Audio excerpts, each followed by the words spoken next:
So the Craig Jones Invitational was was last month. You got invited to that?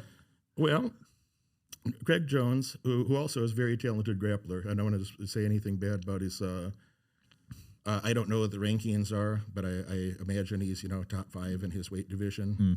He might be higher than that. So for sure top 10, maybe top 5 in his weight division. I know he's a very talented guy. I respect that about him. And he's a hell of a marketer and promoter. Yeah. Just an amazing marketer and promoter. Yeah, that event was sold out, I believe. He does a great job with it. He used my name, by the way. He used my name to market the event. He used my image and my name. Without your consent? Yeah. Wow. And I thought to myself, the audacity of this fucker that, kind of in a good way, I thought to myself, this fucking guy is so audacious that he takes my image and my name and used it for all kinds of promotion of like Derek Moneyberg Superfight. Never spoke to me before. We never had a conversation. And in that context, I think to myself, like, I'm just like, wow, this is the most audacious, shameless man. But he's also co-branding me with the event, and it's not necessarily a bad thing for me. So I'm like, all right, I guess. I guess it was a win-win because you were at the talk of the town with the black belt controversy, and you probably helped him sell some tickets. So no, he just piggybacked off of that momentum that was a trendy thing to talk about at the time. Yeah, and I think to myself, this guy is truly fucking shameless. Which again, I'm not even saying it in an insulting way. I a little bit admire the audacity of this fucking goofball to do this shit. So he didn't even message you. He just. Well, then he messaged me later. What's his name? Gable Stevenson. My understanding, I don't follow all these things in detail. So my understanding is that Gable Stevenson pulled out of the fight that he was supposed to do with Craig. And then about 8 days ahead, 8 days before the event, 7-8 days, Craig Jones reaches out to me. He sends me a DM. I posted these on my Instagram recently. Because Craig's done several slimy things. So, like, when people send me a private message, I've never, ever, ever published a private message ever except for this one time. And that's because, Craig wants to talk shit. He's another guy. He's a promoter, clicks and views, great grappler. Not a very high integrity person in my estimation, but great grappler, great promoter. Give credit for what it is. If there's things he's great at. Happy to give him credit for that. But, he wrote me, and he said, I'll bring the messages out. And if you want to, I'll send them to you if you want to edit them into the video just for, if you feel like it, whatever's best for you. If he doesn't sue me, I'm down. Nothing to sue you for. It's just, you're just... So Craig reaches out to me. He says, want to have a match against me for CJI. And he's like, legit, no joke request. What date was this? August 23rd. Okay. August 23rd. And I said, you're a world-class dickhead. These are my first words to him ever. I said, you are a world-class dickhead. I've been to Australia 11 times, so I know how hard it must have been to outcompete all the other dickheads there. And he's like, he said, yeah, I am an idiot. So he admitted it. Yeah. So we go on a little bit. He's like, either way, boss, you want some seats to the event? Let me know. You're the talk of the town. And I said, I'm in Europe until September 1st. The following weekend, I'll be trading with Gordon and some of the guys at Kingsway. He says, Gordon, my nemesis, ha, ha, ha, because they used to be on the same team and that team split. Okay. I said, when is your event? Next week? He says, event is August 31st.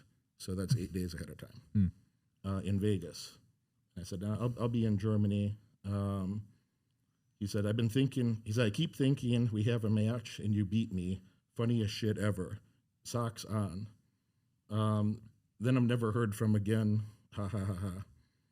And I said, thank you for the invitation. I said, I'm a lot bigger than you, but you're much more experienced and very talented.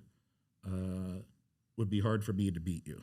Like, I don't even think I can beat the guy. Like, super talented guy, one of the best in the world. He said, I'd just throw it. I'd just throw it, haha. I mean, I have no idea how good you are. It's just hilarious. I said, well, you're a great promoter. Wow. So I posted those publicly. If you want to, I'll send you the screenshots. You think he was joking or serious? I mean, if I took that, it would be written into a contract. If I accepted something like that, it would be written into a contract Right. that he's not allowed to win, or there'd be a liquidated damages clause that he owes me X dollars if he violated that agreement. Yeah, because allegedly Jake Paul does some similar wording to that. Allegedly. I've heard that. I don't know if that's true or not. I've seen Jake Paul. We've been in the same room together. I don't know the guy. Yeah, it's great just marketer. it's not real like boxing, I guess. It's like exhibition fights, so it's a little different, right? Yeah, I've heard these things.